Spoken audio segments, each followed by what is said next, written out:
నమస్తే అండి లక్ష్మణ్. ఆంధ్రప్రదేశ్లో సార్వత్రిక ఎన్నికలు దగ్గర పడే సమయానికి సోషల్ మీడియాలో ప్రతిపక్ష పార్టీలని డ్యామేజ్ చేస్తూ సోషల్ మీడియా ప్రభావితం చేసే విధంగా కొన్ని పోస్టులు పెట్టేందుకు కోటాను కోట్ల ఖర్చులు పెట్టి హైదరాబాద్లోని ఒక మల్టీనేషనల్ డిజిటల్ మార్కెట్ కంపెనీలతో అధికార వైసీపీ టైఅప్ అయి వాళ్ళు చేస్తున్న అకృత్యాలు అన్నీ ఇన్ని కావు. ఇప్పుడు మన సోషల్ మీడియాలో చూస్తున్న అంశమే. ఇదే అంశంపైన మనతో మాట్లాడడానికి ప్రముఖ రాజకీయ విశ్లేషకులు సీనియర్ జర్నలిస్టు సత్యమూర్తి గారు ఉన్నారు. ఆయనతో మాట్లాడే ప్రయత్నం చేద్దాం. సార్ నమస్తే అండి. నమస్కారం అండి. ఎన్నికల దగ్గర పడుతున్న సమయానికి కొత్త విచిత్ర పరిస్థితి మనం వైసీపీలో చూస్తున్నాము. దాదాపు 100 కోట్లు ఖర్చు పెట్టి సోషల్ మీడియాలో ప్రతిపక్ష పార్టీలను టార్గెట్ చేస్తూ పోస్టులు పెట్టిస్తున్నారు. ఎందుకు ఇటువంటి అకృత్యాలు అంటే ఏం చెప్తారు? అంటే సోషల్ మీడియా పోస్టులు ఎప్పటి నుంచో పెడుతున్నారు. ఇప్పుడు లేటెస్ట్గా ఏం చేస్తున్నారంటే ఈ సోషల్ మీడియా ఇన్ఫ్లుయెన్సర్లు, అంటే వైసీపీకి కొంతమంది సోషల్ మీడియా ఇన్ఫ్లుయెన్సర్లు ఉన్నారు. ఒక ఆమె అయితే ప్రముఖ సినిమా నటి, ఆమె చాలా పెద్ద ప్రముఖ నటి. కొన్ని ఏదో చాలా అసభ్యకరంగా మాట్లాడుతుంది, అశ్లీలమైన మాటలు మాట్లాడుతుంది, అసహ్యకరమైన పదజాలాన్ని వాడుతుంది. సినిమా నటిగా చెప్పుకుంటుంది కానీ ఎన్ని సినిమాల్లో నటించింది ఎవరికి తెలియదు. ఇంకొకడేమో అక్కడెక్కడో విదేశాల్లో ఉంటాడు, ఎవరినైనా వాడు వీడు అంటాడు, అందుకని నేను వాడిని కూడా వాడు అంటున్నాను నేను. ఇంకొకడేమో వాడు ఏదో ఒక వేరే క్యాస్ట్ కార్డు పెట్టుకొని వస్తాడు, అంత నీచంగా మాట్లాడతారు. ఇట్లా పవన్ కళ్యాణ్ని టార్గెట్ చేసేవాడు ఒకడు ఉంటాడు, అత్యంత నీచంగా అన్నమాట, హేయమైన మాటలు మాట్లాడతారు. సభ్య సమాజంలో అసలు చర్చించుకోలేని టాపిక్స్ తీసుకుంటారు వాళ్ళు, ఆ భాష మాట్లాడతారు. ఇటువంటి సోషల్ మీడియా ఇన్ఫ్లుయెన్సర్లు వైఎస్ఆర్ కాంగ్రెస్ పార్టీలో కొన్ని వేల మంది ఉన్నారు. వాళ్ళతోటి ఇప్పటి వరకు డ్రామా నడిపింది. ఇప్పుడు ఏంటి అంటే వాళ్ళు, ఇప్పుడు నేను చెప్పిన వాళ్ళందరూ ఆ కేటగిరీ వాళ్ళ పేర్లన్నీ కూడా నోటెడ్ అయిపోయినాయి ప్రజలకి. ఇంకా వాళ్ళ ఇన్ఫ్లుయెన్స్లు పనిచేయట్లే.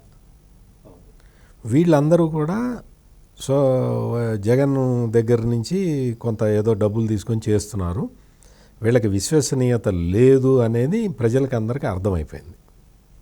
అందుకని ఇప్పుడు ఏం చేసిందంటే ఇప్పటి వరకు రాజకీయాలతో సంబంధం లేని సోషల్ మీడియా ఇన్ఫ్లుయెన్సర్లని వాళ్ళని ఎట్లా తీసుకోవాలి, వాళ్ళ ఫోల్డ్లోకి ఎట్లా తీసుకోవాలని వైఎస్ఆర్ కాంగ్రెస్ పార్టీ పెద్ద ప్లాన్ వేసింది. అంటే ఇప్పుడు ఎవరో ఒక అమ్మాయి ఉంది, అమ్మాయి జబర్దస్త్లో యాంకర్గా కూడా చేస్తూ ఉంటుంది. ఇంకొకడు ఒక అతను ఉన్నాడు, అతను ఏదో సినిమాల మీద రివ్యూలు అవి చేస్తుంటాడు. ఇంకొకడు ఉన్నాడు, ఏదో సోషల్ అవేర్నెస్ అని చెప్పి ఏదో చేస్తుంటాడు. వీళ్ళందరూ కూడా సోషల్ మీడియా ఇన్ఫ్లుయెన్సర్లుగా ఉన్నారు. ఇప్పటి వరకు వీళ్ళకి రాజకీయాల గురించి తెలియదు. వీళ్ళందరినీ కూడా మన ఫోల్డ్లోకి తీసుకోవాలి. అంటే రాజకీయాలు తెలిసిన వాడు అనుకోండి ఇంత పచ్చిగా అబద్ధాలు చెప్పలేడు కదా, ఎందుకంటే ఆంధ్రప్రదేశ్లో జరుగుతున్నది ఏంటో మొత్తం అందరికీ తెలుసు. ఏమాత్రం రాజకీయ పరిజ్ఞానం ఉన్నా తెలుస్తుంది. రాజకీయాలతో సంబంధం లేని తెలంగాణలో ఉండే వాళ్ళని తీసుకుంటే మనం ఏ స్క్రిప్ట్ ఇస్తే ఆ స్క్రిప్ట్ చదువుతారు కదా అన్న ఉద్దేశంలో వైఎస్ఆర్ కాంగ్రెస్ పార్టీ ఈ ప్రయోగం మొదలుపెట్టింది. ఈ ప్రయోగం మొదలుపెట్టి ఇన్ఫినిటమ్ అనే ఒక సంస్థ ఉంది ఇక్కడ హైదరాబాద్లో. వాళ్ళ ద్వారా ఈ సోషల్ మీడియా ఇన్ఫ్లుయెన్సర్లని బల్క్గా బై చేసింది.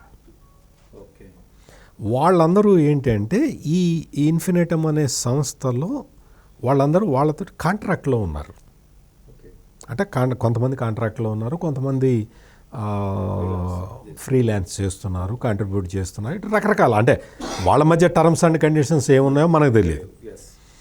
బట్ ఈ నెట్లో ఉన్నారన్నమాట వీళ్ళు. ఈ ఇన్ఫినిటమ్ అనేది పెద్ద డిజిటల్ మార్కెటింగ్ కంపెనీ, అది మల్టీనేషనల్ ఏం కాదు కానీ ఓ పెద్ద కంపెనీ. వాళ్ళని ద్వారా ఈ సోషల్ మీడియా ఇన్ఫ్లుయెన్సర్ల నెట్ని పట్టుకున్నారు. పట్టుకొని వాళ్ళకి వీడియోకి దాదాపుగా ఒక ₹1,00,000 పైన ఇస్తున్నారు అన్నమాట ఒక్కొక్క వీడియో. ఒక అమ్మాయి వచ్చి, అమ్మాయికి రాజకీయాలతో సంబంధం లేదు, అమ్మాయి వచ్చి ఇట్లా ఆంధ్రప్రదేశ్లో చాలా అద్భుతంగా జరుగుతున్నది, అసలు మొత్తం మారిపోయింది రాష్ట్రం మొత్తం, అసలు విద్యారంగంలో మారిపోయింది, ఆ రంగంలో మారిపోయింది, ఈ రంగంలో మారిపోయింది, ఎలక్షన్లు వస్తున్నాయి కదా, మీరు మళ్ళీ జగన్మోహన్ రెడ్డిని గెలిపించండి అని చివరికి చెప్తుందన్నమాట. మీకు ఒక అమ్మాయి ఎగ్జాంపులే చెప్పాను. ఇంకొకడు ఉన్నాడు, వాడైతే డ్యాన్స్ వేస్తాడనమాట. అసలు మన ఆరాధ్య దైవము, అసలు మన కళ్ళ ముందరున్న దేవుడు జగనన్న అని అట్లా చెప్తుంటాడు. అంటే రకరకాలుగా అనమాట, ఎవరికి వీలైన విధంగా వాళ్ళు చెప్పాలి అనే ఒక కాన్సెప్ట్లో వాళ్ళకు ఒక వీడియో చేయగానే వాళ్ళకు ₹1,00,000 పడిపోతాయి అన్నమాట. యూట్యూబర్ కానీ లేకపోతే సోషల్ మీడియా ఇన్ఫ్లుయెన్సర్ కానీ వాడు ₹1,00,000 సంపాదించాలంటే చాలా కష్టపడాలి.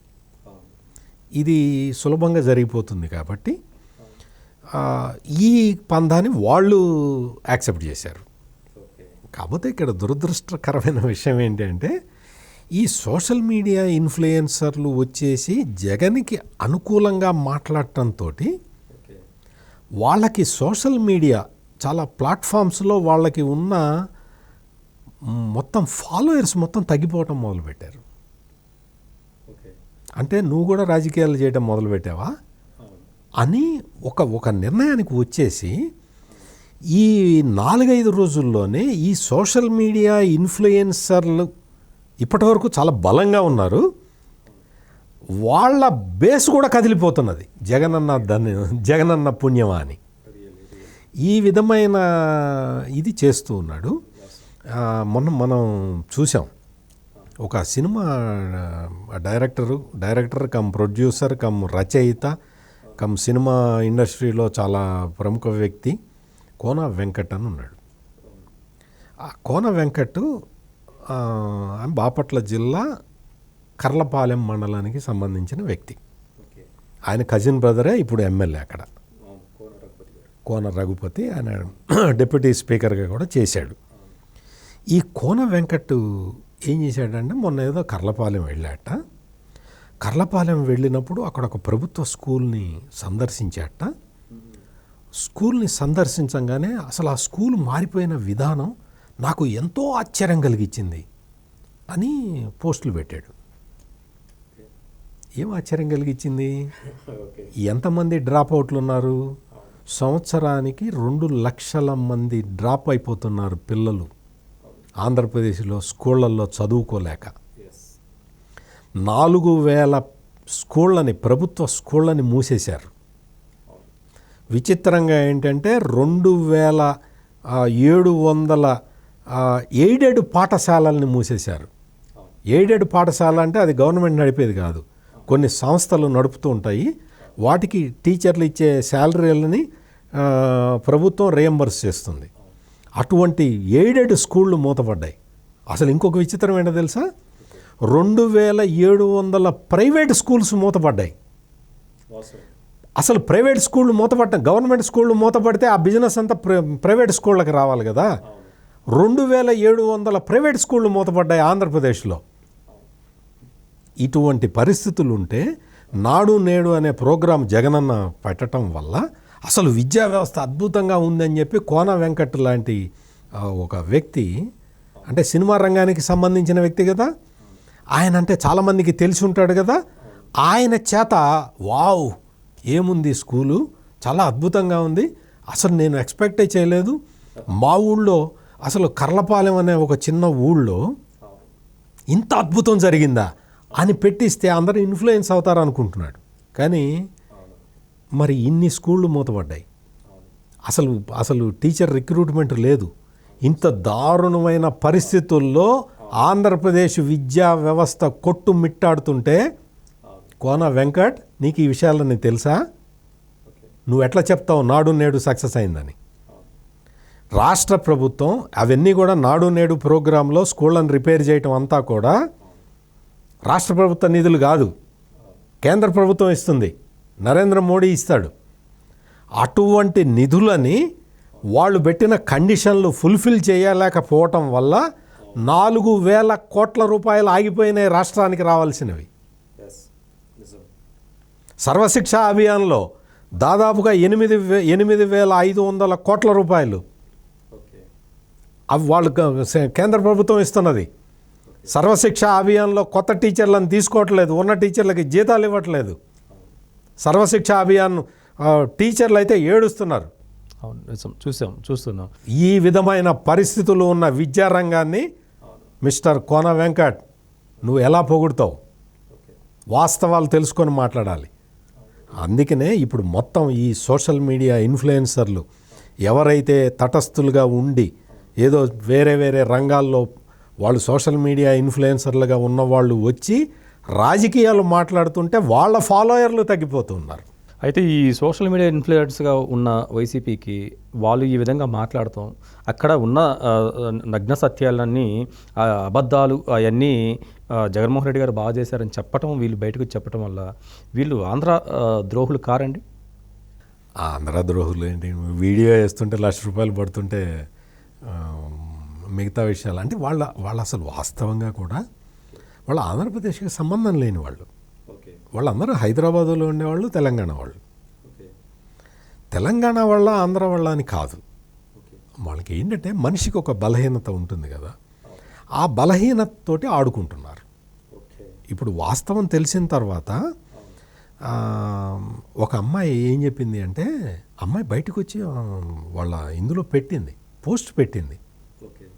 నేను పొరపాటున నేనేదో అక్కడేదో వాళ్ళు ఏదో స్క్రిప్ట్ ఇస్తే నేను చదివాను, నాకు రాజకీయాలతో సంబంధం లేదు, నేను చేసింది కేవలం ప్రకటన మాత్రమే, నాకు ఆ ప్రకటనకి సంబంధం లేదు, దయచేసి దాని మీద మీరు ఇన్ఫ్లుయెన్స్ కామాకండి అని చెప్పి ఒక అమ్మాయి పోస్ట్ పెట్టింది. అంటే వాళ్ళకు కూడా అర్థమవుతున్నది మనం ద్రోహం చేస్తున్నాం ప్రజలకని, రియలైజ్ అవుతున్నాం అని. ఒక అమ్మాయి అయితే రిపెంట్ అయ్యి పోస్ట్ పెట్టింది. ఈ విధమైన పరిస్థితులు అక్కడ నెలకొని ఉన్నాయి. ఇంకోటి ఏంటంటే ఆ ఇన్ఫినిటమ్ సంస్థ గురించి చెప్తున్నాం కదా, ఆ సంస్థ ప్రొపరైటర్ ఒక ఆయన ఉన్నాడు. ఆయన వాళ్ళందరికీ ఫోన్లు చేసి చెప్తున్నాడు అనమాట, తెలుగుదేశం జనసేన మధ్యలో మనం రిఫ్ట్ క్రియేట్ చేయాలి, ఓటు ట్రాన్స్ఫర్ కాకుండా ఉండాలి, దానికోసం అని చెప్పి మనము వాళ్ళిద్దరి మధ్య విభేదాలు వచ్చేలాగా చేద్దాము. ఒకటి గుర్తుపెట్టుకోండి, అట్లా చేసేటప్పుడు మాత్రం వైసీపీకి ఓటేయండి అని మాత్రం చెప్పొద్దు, ఎందుకంటే మనం దొరికిపోతాం అని కాల్ రికార్డులు కూడా బయటకు వచ్చినాయి. ఈ విధమైన పరిస్థితులు, ఈ విధమైన నేపథ్యంలో ఈ సోషల్ మీడియా ఇన్ఫ్లుయెన్సర్లు ఉపయోగించి మనం మొత్తం వాతావరణాన్ని మార్చేసుకుందామని ప్రయత్నం చేయటమే it is a futile exercise. Okay, ఇది మొత్తానికి వైసీపీ ట్రాప్లో సెలబ్రిటీస్ పడుతున్నారు. ఆ విధంగా సోషల్ మీడియా ఇన్ఫ్లుయెన్సర్గా ఉపయోగపడుతూ వాళ్ళు జనాలను తప్పుదోవ పట్టిస్తున్నారు అనేది ఇక్కడ సుస్పష్టంగా అర్థమవుతున్న అంశం. మరొక అంశంతో మళ్ళీ కలుద్దాం.